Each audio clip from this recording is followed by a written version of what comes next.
Senhoras e senhores deputados, senhor presidente, senhores ouvintes. Eu não vou, apesar de hoje ser um dia especial nessa casa, eu não vou usar essa tribuna para relatar fatos dessa legislatura. Eu falo com a minha equipe que o nosso mandato termina 31 de janeiro. Somos pagos com dinheiro público e vamos exercer esse mandato, com certeza, até dia 31 de janeiro. Mas não poderia deixar de dizer que também é uma satisfação poder aqui conviver com pessoas que orgulham o Estado do Rio de Janeiro, pessoas que foram reeleitas e que eu não vou falar nomes particularmente, porque já tive oportunidade de cumprimentá-los. Eu tenho a certeza que o Estado do Rio de Janeiro estará bem representado. Mas o que me traz essa tribuna é uma outra preocupação. É o que eu acredito que seja motivado mais pelo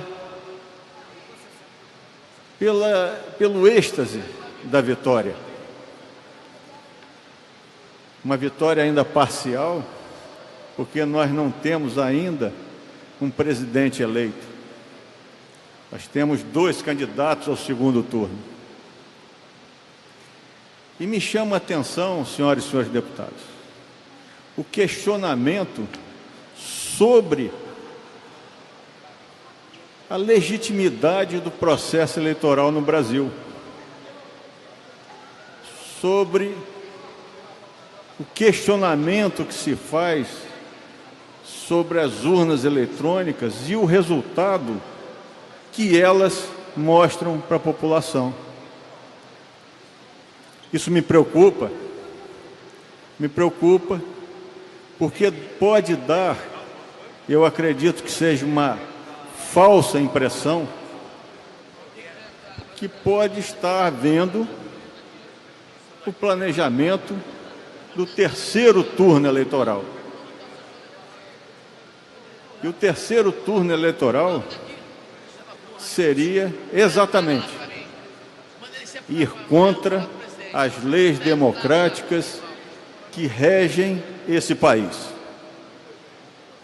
A legitimidade da democracia brasileira pode ser interpretada de uma maneira que eu acredito, repito, não seja talvez a intenção de quem fala, mas pode ser interpretada dessa maneira.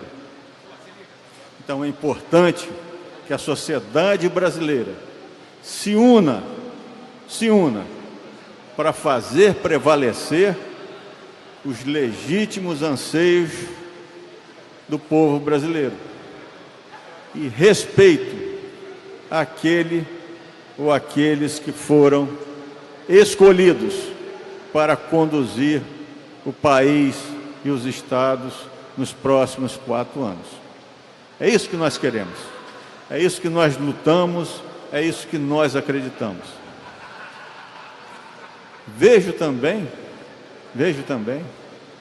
com alguma preocupação falas por parte até de companheiros militares que se apropriam de um discurso que também coloca em risco aquelas leis democráticas que o Brasil instituiu a partir da Constituição de 1988. Então, a minha fala aqui vem exatamente disso. Não vou aqui questionar as bandeiras de quem se elegeu, nem justificar as bandeiras de quem perdeu. Isso não cabe nesse momento. Eu tenho a clareza para entender que o processo democrático passa obrigatoriamente pela vontade popular.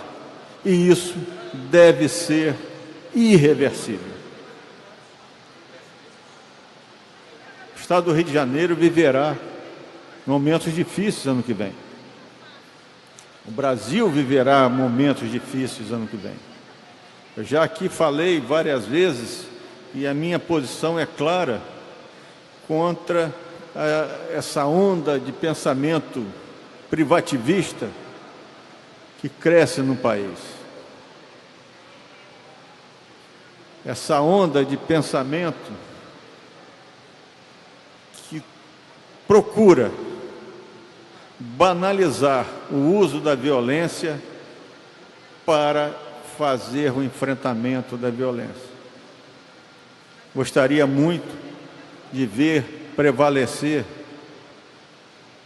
as teses contra a desigualdade social, porque fica muito claro para todos nós, políticos, mas principalmente para pessoas como eu, que trabalham com saúde pública, é entender o quanto é difícil, o quanto de sofrimento, o quanto de incerteza a desigualdade social traz para o nosso povo. Combater qualquer atitude de violência, sem combater também a desigualdade social, não é ou não deveria ser o pensamento que prevaleça, o pensamento prevalente na nossa sociedade. Pelo contrário, é muito importante entender todo esse processo, é entender que nós não podemos ser felizes quando passamos ali fora e vemos essa quantidade de pessoas debaixo das marquises. Quando vemos pessoas vivendo nos aterros sanitários, comendo o resto do lixo das casas das pessoas. Não é possível ver pessoas morando em palafitas na beira de brejos imundos quando nós dormimos nas nossas camas. Não existe isso. Não existe país que dê certo se essas situações humilhantes, essas situações degradantes para o ser humano não tenham o legítimo enfrentamento, a legítima prioridade. Então, mais um pouco, no dia 28, vamos estar decidindo os nossos caminhos, o caminho do nosso povo, o caminho do Brasil. E é importante que cada um, no momento de decidir, considere todos esses aspectos, para entender que aquele governante, seja ele qual for o próximo presidente, não pode olhar somente para um lado da moeda, somente para um lado da sociedade, somente para um lado. Ele precisa olhar para todos os lados, entendendo que somos uma sociedade unida em torno de um mesmo país. Obrigado, senhor presidente.